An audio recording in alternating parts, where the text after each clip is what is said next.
Hola, ¿qué tal? ¿Cómo les va? Muy buenos días. Bueno, estamos en un periodo de transición camino a las elecciones del 23 de octubre.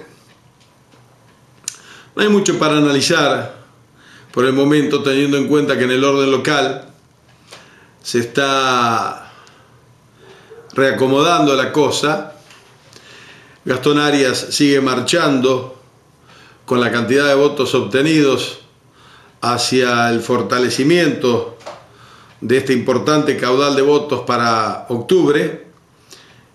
Daniel Cappelletti tratando de juntar a todas las fuerzas internas del radicalismo para que apoyen su postulación, su candidatura, y tratar de recuperar votos, si es posible quitarle a quienes en la primaria votaron a Gastón Arias, y por otro lado traer para sí varios de los votos de los otros partidos que quedaron a mitad de camino, siempre teniendo en cuenta que hay un porcentaje importante de votos que pertenecen a los independientes, ciudadanos independientes, y también hasta un importante número de votos que históricamente puedan haber votado al radicalismo que se fueron con Gastón Arias, pero también para tener en cuenta, mucho más a fondo todavía por parte de Daniel Cappelletti, es que la gran mayoría de votos que está flotando en este momento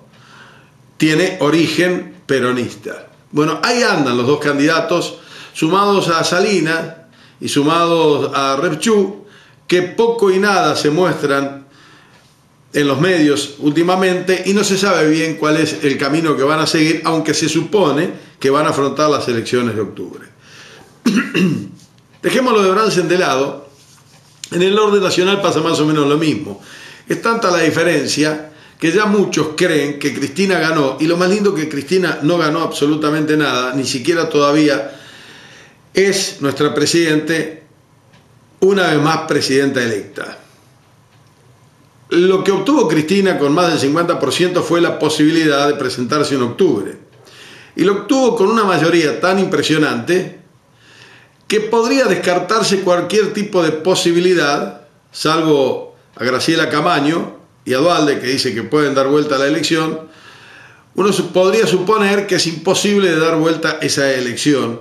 Y de hecho, los candidatos de la oposición están más pensando en otras cosas, a ver cómo se puede beneficiar y sacar más votos para la parte de diputados o para los propios intendentes en cada una de las localidades, que para los propios candidatos a presidente, porque es como que está perdida la elección, y no solamente que está perdida, sino que indudablemente en el radicalismo también se está hablando, fundamentalmente, los que están arriba quitan posibilidades a los que están abajo. Digo, la fórmula presidencial hoy por hoy aplasta las posibilidades de muchos intendentes en el interior del país.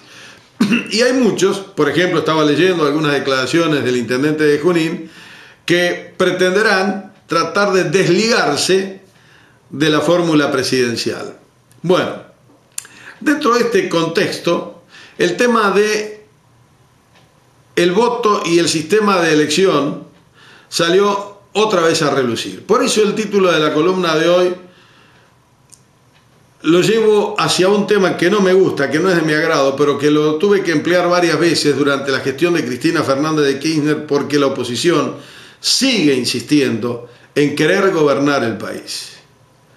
Y la oposición, por querer gobernar el país, que no lo ha gobernado, ni debe ni puede gobernarlo, se ha olvidado de armar, de componer, de idear plataformas de gobierno que puedan ser atractivas para la gente, y se ha olvidado también de formar candidatos políticos sustentables, creíbles y atractivos como para que la gente los pueda votar.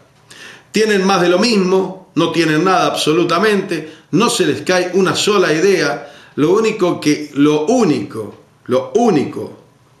han tratado de hacer es ver cómo se podían juntar, no importa cómo ni con quiénes, sino de qué forma nos podríamos llegar a juntar como para aunar mayor cantidad de posibilidades de voto y ver si podemos ganarle a este gobierno. De hecho, las elecciones de Tucumán lo demuestran. Allí en Tucumán fueron juntos, parece mentira, realmente los comento y me parece realmente mentira. La Unión Cívica Radical, la Coalición Cívica, el socialismo y el PRO, todos juntos, un mamarracho desde lo ideológico político, pero un mamarracho pocas veces visto y hasta difícilmente digerible. Honestamente se los digo, porque además van a una elección y pierden con Alperovich por el 70% contra el poco más del 12-13%. Todos juntos. Esto que estoy diciendo no me quita la responsabilidad de decir que haré por tercera vez Alperovich como candidato a gobernador y ser por tercera vez gobernador de Tucumán, no está dentro de mi ideología y de mi credibilidad de buenos gobiernos. Sigo sosteniendo que son dos los periodos que cada gobernador, cada presidente o cada intendente debe tener. El tercero pasa a ser redundante, pasa a permitirle a quien ha triunfado creerse Dios, pasa a escuchar cada vez menos, pasa a ser reiterativo en las medidas a tomar, no hay renovación, no se hacen buenas gestiones y uno se transforma más en el patrón de la estancia que en el dirigente político y estadista que debe ser. Así que mi crítica a la oposición en Tucumán no es para apoyar en lo más mínimo, que no se entienda mal, el triunfo de Alperovich, que fue legítimo, que sabrá el pueblo tucumano por qué lo hace y que a mi criterio es redundante en un periodo más, lo que no le va a venir bien a la provincia. Sigo con el tema de hablar de la oposición. Tantas veces tuve que decir lo que no me gusta decir permanentemente, pero que por culpa de la oposición que se ha permitido el lujo de querer gobernar el país, vuelvo a repetir, deberá imponerse una vez más el veto. ¿Por qué es esto? Porque dentro de este contexto, después de haber pasado por las elecciones del 2009, después de haber jugado a que iba a haber fraude la oposición permanentemente, fundamentalmente en la voz y en la palabra de Lilita Carrió, las elecciones del 2009 terminaron con un triunfo en la provincia de Buenos Aires extremadamente ajustado a favor de Narváez, por sobre la lista de Néstor Kirchner aún vivo, y fue tan ínfima esa ventaja, tan pequeña la ventaja, que si realmente hubiese habido fraude o el gobierno hubiese querido hacer fraudulentas esas elecciones, no las hubiese perdido por ese margen. Por lo tanto, después que estuvieron amenazando con que iba a haber fraude, se votó en el país, se votó en la provincia de Buenos Aires, no hubo fraude y ganó la oposición. Y Kirchner, que había sido acusado junto con el gobierno de preparar el fraude para la elección, terminó reconociendo su derrota y terminó diciendo, bueno, pero hemos perdido por 1 o 2 puntos. El justificativo que dio recuerdo en aquel momento. Ahora no se hablaba de fraude previamente, o por lo menos no se hablaba mucho, pero se habla de las irregularidades posteriores. En vez de ponerse la oposición a analizar cuáles han sido sus errores garrafales, que no han servido ni siquiera, pero ni siquiera para hacer un poco de molestia en el pizarrón y con las cifras, en vez de ponerse a analizar cuál es el error cometido, en qué deben cambiar, cómo deben afrontar las próximas elecciones de octubre, empiezan a hacer un cuestionamiento y a pedir que se cambie el sistema de elección en la Argentina entre la elección primaria de agosto y la de octubre, en 2 meses.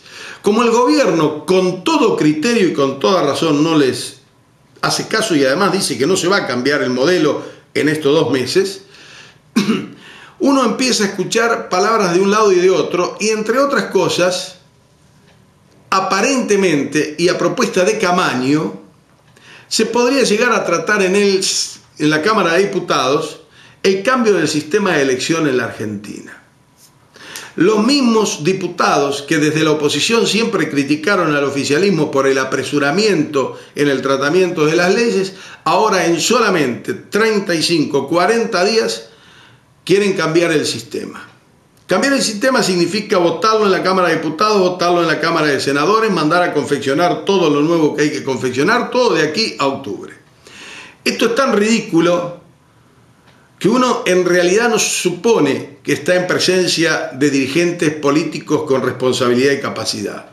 Uno supone que está ante la locura permanente de un sector que ante el avasallamiento de un pueblo en una primaria, y que no es la última palabra, porque la última palabra para ver quién gobierna el país es en octubre, se han tomado de una desesperación total. Entonces uno escucha que es mejor el voto electrónico, otro escucha que es mejor la boleta única, pero la boleta única de Santa Fe o la de Córdoba, porque son dos boletas únicas, pero de distinta forma.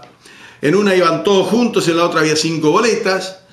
En definitiva, fue distinto el sistema que se utilizó en Santa Fe que en Córdoba. Habría que decidir por cuál se decide la nación. Y el gobierno sale también apurado a contestar, y en vez de contestar que no va a haber modificaciones, sale a hacer la crítica de si el voto electrónico o el voto con la boleta única es mejor o peor que el que tenemos en este momento, y sale a defender a ultranza diciendo que este es el mejor y que los otros son peores. Es decir, tampoco tiene razón el gobierno cuando alocadamente, sin meditación, sin análisis, empieza a defender un sistema que en realidad tiene sus ventajas y tiene sus contras. De la misma manera que deben tener sus ventajas y sus contras los nuevos proyectos presentados. Y en realidad yo le veo ventajas a la boleta única y también le puedo encontrar alguna contra, pero lo cierto es que no es qué es lo que veo yo, qué es lo que ve usted. Lo cierto es que esto merece un debate profundo y largo para ver cuál es el sistema que puede adecuarse, que pueda moldarse más a nuestro sistema de gobierno y llevarlo de aquí en adelante, quizá para las próximas elecciones. Por eso digo, me parece ridículo la petición y los medios periodísticos que mediáticamente están tocando este tema permanentemente, de la misma manera que yo estoy usando en este tiempo esta columna. Me parece ridículo la presentación de esto como un problema. Me parece ridículo también el tema de querer cambiar las boletas en menos de 30 días, y me parece también desubicado que el gobierno critique las nuevas posibilidades sin un análisis.